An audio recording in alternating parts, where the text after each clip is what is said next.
Hi friends, இங்கே பாருங்க புளியோரை வந்து நல்லாவே வளர்ந்துருக்காங்க. இது நம்ம ஒரு டைம் வாங்கி வச்சிட்டாவே போதும், நமக்கு இஷ்டத்துக்கு இதிலேருந்து வந்து விதை விழுந்து நல்லாவே வளரும். இதனுடைய விதை பார்த்திங்கன்னா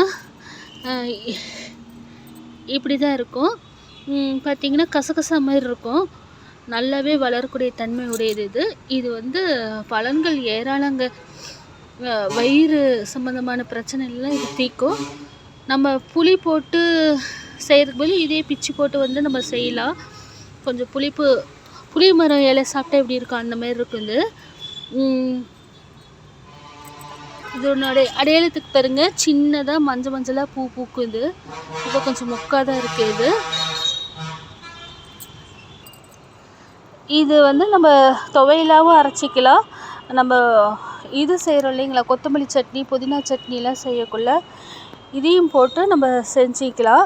நம்ம வயிறு உப்புசம், இந்த கேஸ் ப்ராப்ளம் இது எல்லாமே இதில் தீரும்.